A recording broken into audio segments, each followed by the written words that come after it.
Ndugu zangu wa Tanzania wenzangu, sisi hatuna nchi nyingine.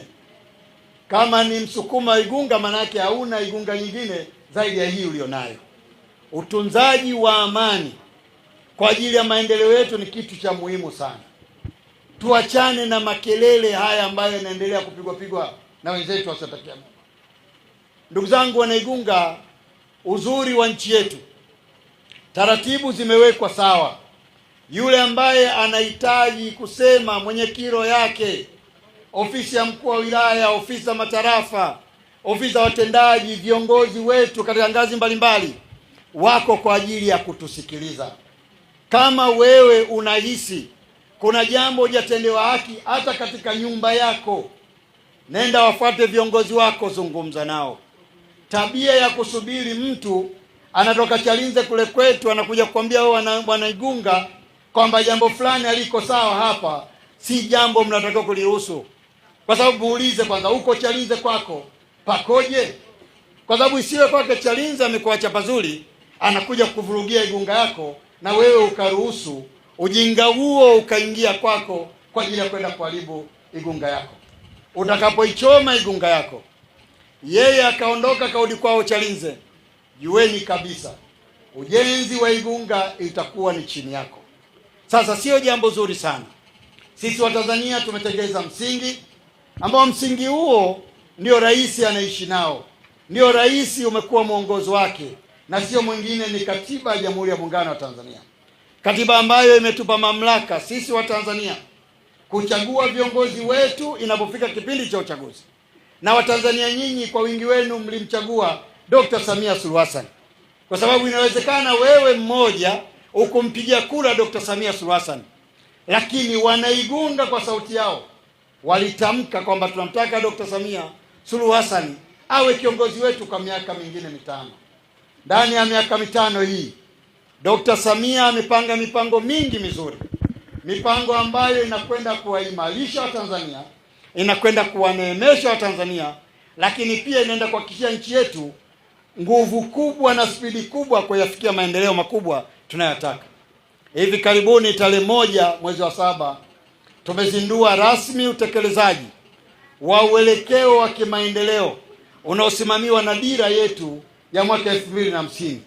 Dira hii, ndugu zangu Wanaigunga, imeeleza mipango ya muda mrefu ili kufikia maendeleo ya kweli wa Tanzania tunayotaka. Lakini ndani ya bunge lenu tumetengeneza mkakati wa kila baada ya miaka mitano nini kifanyike ndani ya Tanzania. Lakini pamoja na hilo tumetengeneza pia mpango wa mwaka mmoja ili kutekeleza maendeleo ya Tanzania. Na wasikia baadhi ya watu wanapita katika vijiwe vyetu wakituhimiza kwamba Watanzania tupambane kudai katiba mpya.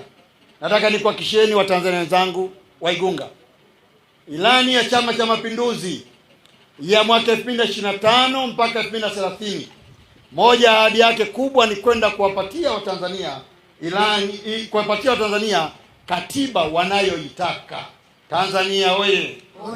CCM oye! Igunga oye! Kwa hiyo utakapofika muda, ndugu zangu Wanaigunga, tutakuja au watakuja wale ambao wameelekezwa kuja kufanya kazi hiyo, watakuja kuwaelewesha mnachotakiwa kufanya, na nyinyi Wanaigunga mtapata nafasi yenu. Ukiniuliza mimi kipi kinatangulia ili kingine kiweze kustawi, ni haki. Kinachofuata ni amani. Haki ikiwepo, amani inakuja automatically. Nitoe mfano.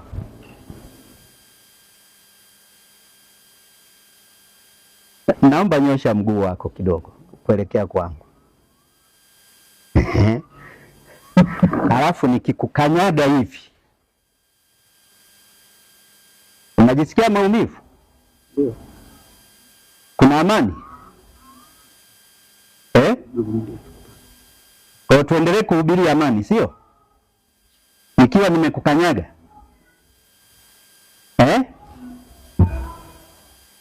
Nikuzuie wala usilie. Ndicho kinachofanyika hapa kwetu. kwamba watu wanapata mateso, lakini wanaambiwa wanyamaze, wasiseme, walinde amani. Hawasemi juu ya mimi kukukanyaga wewe kwamba sijakutendea haki. Ndio sasa, ili amani iweze kuwepo ni lazima kwanza haki itendeke. Vyote ni tunu nzuri, lakini cha kwanza ni haki kuwepo, ndipo amani inakuwepo. Sasa kama tunaweza kujiuliza pia, kama kwa miaka yote Tanzania tumesema tuna amani, sasa nini kimetokea mpaka watu wanakufa? Si amani ipo? Niambieni, nini kimetokea? Miaka yote tumehubiri amani, sasa nini kimetokea na kwa nini kimetokea? Mkiendelea kuimba amani wakati haki haipo, mnaifanya hiyo amani kama kichaka cha kujificha ili muendelee kutenda maovu, kuwanyima watu haki zao. Hii ndio maoni yangu. Kuhamasisha amani wakati haki haipo, kwangu mimi ni kutengeneza kichaka cha kujificha ili tuendelee kutenda maovu. Kwa nini baadhi